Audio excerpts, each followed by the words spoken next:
Storytelling is marketing? What? Yes. And we are storytelling animals, and it is by far the most effective way to communicate what it is you are selling. Why? Because in order to change someone's mind, they need to experience the same emotional shifts we experienced. To change someone's mind, we have to take them on an emotional journey of reason and logic and trial and error and pain, also then they can go, aha, I get it, right? And there's lots of micro ways we can do this, right? It could be a small story where it's literally just about to get on a coaching call, just had a coaching call. That is giving someone an experience of what it is you do. Oh, they have calls, they help people on calls, and then they stop the calls, right? Could be an emotional journey of, like Sarah was sharing some examples of you designing products and then delivering the products and then selling the products, whatever it might be. We have to take people on an emotional journey. And there is a particular framework that is the creme de la creme that I have, gone through journeys of different frameworks of telling storytelling and doing TED Talks and doing presenting. Because fun fact, team, my thought leadership journey actually started with speaking. I was first invited to do, funnily enough, teaching people how to speak, which was around getting nervous tech startup founders to be able to present on stage effectively. And one of the things that I realized was to really enroll people into the potential product or service that they were selling was storytelling. And that started my quest or my journey to find the right frameworks, to find the threads to pull that will truly create that connection with a potential customer or potential client or an investor, in this case, to make them go, holy shit, this is what I need. And the framework is called an Epiphany Bridge. Now, why the Epiphany Bridge? It is hands down the best personal selling framework you'll ever use. Now, just take my advice for it. There's a dozen other frameworks that could be sharing with you right now. This is the one. And for those who've been in my sphere for a while, from maybe the coach to coach days to some of our other business programs, or even working with me one-on-one, whatever it might be, this is the one framework I present to everyone and get everyone to do because it is by far the best one.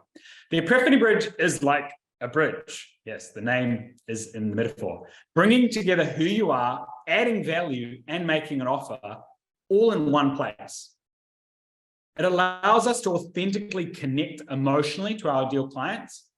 And it's by sharing our relatable and aspiring hero's journey, that quest that I was here, then I wanted to go here, then I sort of a plan, then I got a mentor, and then I achieved my goals. And the power of the Epiphany Bridge is following every single step in order. Now, much like Brian shared around the cost of inaction and return on investment, sometimes in our marketing, we can get a little hesitant and skip over some things. So the importance of the Epiphany Bridge is to do every single step. Now, where on earth can you use this most powerful marketing strategy or framework in existence? It's your About Me on your webpage. You can ask ChatGPT to probably summarize it down to a perfect I help statement for your Instagram bio. A social media post, a video, introduction, whatever it might be. Save it as a highlight reel so people can instantly know your story. If you go to the Untapped Instagram, you'll see at the very top is Bryony's story. That's this framework, an Epiphany Bridge, and we have it right there. So when people first land on us and it's the pinned post, they can see it and read it and connect with our founder's story, which is Bryony. It is your podcast interview intro. It is your presentation intro, like Sarah just did. She started hers with an Epiphany Bridge. It answers that age-old question of what the hell do you do? It's your TED Talk, if those of you who want to speak on stages, PR, sales videos. You can write a whole freaking book with this framework. Who's enrolled to learn this framework? You're like, oh, hot damn, this sounds delicious. Give me some of that framework. Let's go. Here we go. This is the framework in its simplest form with a prompt. So it all starts with a moment, a 3-second moment in your life. There I was. Now, I'm going to do a really lame example as I go through this, just so we can move through it quickly. But there I was, sitting at McDonald's. Then your desire. All I wanted was some self-control to not get a McFlurry. Explain your external pain. The world told me that the new Kit Kat McFlurry was out, and I knew I had to have it. Your internal pain. McFlurries are literally my most favorite thing on this planet, and Kit Kats are my second favorite chocolate bar. I knew I had to have it. Then it happened. The McFlurry machine was broken, and I couldn't get my McFlurry. Then I realized that McDonald's are everywhere, and there's probably one round the corner. So I got out my phone, I searched McDonald's, and I found the nearest McDonald's, which was only 1 kilometer away. Now, 1 kilometer is an interesting distance. Do I get an Uber or do I walk? I couldn't decide. I didn't know what to do. I decided to walk. I walked to McDonald's and I went in the door and I went in and I said, hey, I'm here for my McFlurry Kit Kat. Now, they gave it to me promptly, and it was by far the most delicious thing I've ever tasted. So if you love McFlurries, go to McDonald's and get the new Kit Kat McFlurry. It is delicious. Who's enrolled? Who wants a freaking McFlurry, right? And that's just it's because I took you on the emotional journey. And some of the key points here to really connect to is ensuring you're hitting the pains, a little bit of conflict, which is the wall and the conflict. These two are the conflicts of the story. If we were watching a hero's movie, any movie, and it was smooth sailing the whole way, we'd turn it off. You've been watching Epiphany Bridges your whole life. So you're already a master at them. The TV shows you watch, the movies you watch, all of it is an Epiphany Bridge. To elaborate a little further, this is what each section is really about. So the first one, we'll just start at the top. What was the moment? Where were you? What were you doing? Give context that is alignment with your ideal client. So thinking about this as your origin story or your Epiphany Bridge, it's really key to start with a moment. That moment before the Epiphany usually. Now, to make things easy, you can kind of skew time a little bit. It doesn't literally have to be the same day, but start with a moment. So ask yourself, like, there I was, sitting at my cubicle desk, realizing that I hated my job. There I was, looking at my client's website, being like, this is why they're not getting sales. There I was, shopping at Kmart, and realized there was nothing sustainable on the shelf. Create a moment in time and make it visual that someone can connect to and imagine themselves there as well. Connect with the desire. Now, the desire should be connected to your achievement as well. So you can also do this in reverse. So think about something you've achieved, like I've hit 7 figures in my business, or I've helped people scale in other countries, or I've designed amazing websites. And you can work backwards from there. What was the desire? Really connect to those external pains. What are they dealing with? What's the internal struggles? The wall is that no turning back moment, that I've had enough, that I've got to do something about it. And once you make this decision, it's a whole new world. So say, for example, the wall here then connects and feeds into the epiphany you've had, that once you've had this epiphany, there's no going back. Who's experienced at least one epiphany in their life where they've realized, like, holy shit. Particularly a lot of the work you do, the products you sell, the reasons why you do your things is because you had an epiphany. And once you have an epiphany, you can't put the epiphany back in the jar.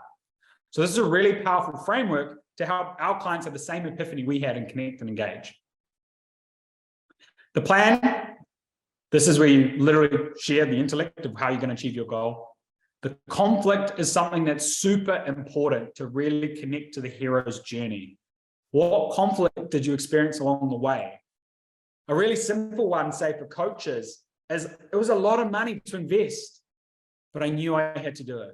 Or it was a lot of time, but I knew I had to do it. Or it was really hard to find the perfect product, but we found it. Just add a little bit of conflict to show that you're a freaking human And then the achievement is what you got. Think about the willful consciousness. The achievement is what you got tangibly. So the achievement might be, I got a new job, or we finally found the perfect manufacturer, whatever it might be. And then the transformation is kind of the extra stuff, is the cherry on top, right? Something that your ideal client or your customers might want as well. Like, I finally found a community of people. I didn't know I was expecting that, like that's a cherry on top. And then the call to action is super important to really bring it all home. If you don't do the call to action, it lacks a lot of integrity, because it's like sharing and connecting with someone an entire journey of how they were lost in the woods and you were lost in the woods, and they're going, oh my God, I'm currently lost in the woods. And then you realize and share that you found a way out. Oh my God. And then you don't freaking tell them how they can get out of the woods. You're a dick. So the call to action is essential to say, hey, if you want to get out of the woods, message me woods and I'll send you my map. No, that's a metaphor, by the way. So really, really important to have the call to action. Now, the call to action as well, it doesn't necessarily have to be like message me or buy my thing or whatever it is. It could be like share this with someone to inspire them. It could be like this post, whatever it is. Just make sure you get them into that willful consciousness to take an action, because that's what cements this entire framework. Now, here's some keys of my years on Epiphany Bridges. Is the most important thing is make it a moment in time, a really short 3-second moment. Sometimes starting with the epiphany is a good one, and then backtracking and be like, what the hell was my situation around this epiphany? Because again, we can kind of skew time, but make the epiphany moment in time. Like, I realized that mindset coaching was the key. A lot of you have heard my Epiphany Bridge around working with startups, and they had all the money and they had all the things, but I realized mindset was the key, right? Make it 1 to 5 minutes if you're recording it max, like keep it short, keep it tight, keep it simple. Make sure it is congruent. Congruency basically means that it's true, that you're sharing a true transformation, not a wound, right? If you just share a wound, if you just kind of share half an Epiphany Bridge, it doesn't quite land. And the last 2 bullet points are really important if you want to really turn this into a conversion tool, is make sure your desires relate to the achievement. All I wanted was a new job. And then your achievement is, I got a new job. And then make sure the plan is related to the call to action. So if you're a coach, for example, your plan would be, I decided to get a coach. And then your call to action is, if you want to learn more about coaching, message me. The plan for a product could be, we wanted to find the best products. And now the call to action is, we've found the best products, come buy them. So,